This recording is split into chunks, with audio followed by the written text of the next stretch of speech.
This Part 2 HMI setup video will continue the general configuration of the HMI stations. If you have not yet watched the Part 1 video, please do that first. As in Part 1, the steps you will view in this tutorial are general steps you would likely perform with every project you create. We are opening the indications window to describe a few things before we continue. We will set the source filter to System. Here you will see all of the internal indications used to show the online status of the various HMI station applications and also for the server applications on your Nucleus system network. We have up to 4 communications servers, 2 historians, 2 logic servers, and up to 10 HMI stations for medium to large size control system projects. Now filter the list by the source ComStat. These link status indications are automatically created for you every time you define a new link. As you can see, we have status indications for the source AB1, MB1, and MB2 that we created in the communications video. And we have a fourth link we recently defined to a GE Emerson PLC called GE1. Note that some of these indications also trigger alarms in the HMI station. We are entering the Display Creator section to modify the device status screen. We will use the status indications we looked at earlier on this screen.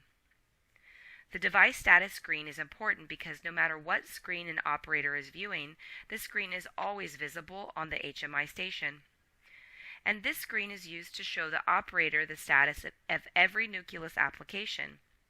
It is also used to show the connection to every remote device. The default setup for every project is the same as what is shown here. All 10 HMI stations are listed and all the server applications are listed. These icons are only for networked systems because the standalone HMI station doesn't use other computers. So if that is the setup you will use, then you can remove all of these HMI station and server icons. In our case, we are going to use 6 networked HMI stations in our system. We will also use a pair of communication servers and logic servers for redundancy. We will delete the extra icons we don't need later. For now, we will add the COM status indications to our remote devices. So watch carefully as we make these assignments. It will take a few moments.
We perform some very simple graphic actions here, copying and pasting and moving icons around.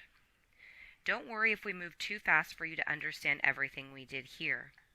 We will be showing a lot more of the display creator features in future videos. We also added some expressions. We will get more into this later as well. But in these expressions, we used a color substitution from red to green. When an indication goes high, the default icon we show on screen development is replaced by the expression conditions. There is an entire section in the Help Center devoted to expressions. So we will move on for now, and we will explore some more examples later in the video tutorials. Now we will save this screen and close it, and then run the HMI station. Since we have defined this as a networked system, the communications will not start until we start the communication server from the developer. We will also start the logic server for alarms and status. These two server applications would run on server computers in production, but we've included them here so you can test your networked system on your single development machine. With the HMI station running, we should see that Workstation 1, WSO1, is green. This is because in development the HMI station is always WSO1. Also notice that CSO1 and LSO1 are also green. This indicates our two server applications are running, and we should have links active for all of our PLCs. Now, let's display the system status screen. We built this window between videos to show you how you could use this default screen to describe your control system architecture. And yes, the icons in this screen also detect the applications that are running. And finally, we will show you a legend screen that we also built between videos. This one is not yet completed. We can fine-tune it later, but this is how operators will know what your color representations will mean in the process they are monitoring and controlling. Make sure when you design your legend screens that they contain no expressions. You don't want these static displays changing in production. Now we will pull the Ethernet cable out of our Allen Bradley PLC. Within a few seconds, we should see the AB1 icon turn red to indicate it is offline. The beeping you will hear in this audible alarm for the AB1 PLC going offline.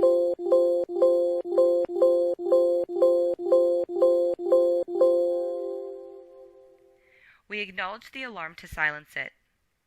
Thanks for watching the HMI configuration videos. Be sure to watch the next tutorial on how to define the alarms in your control system.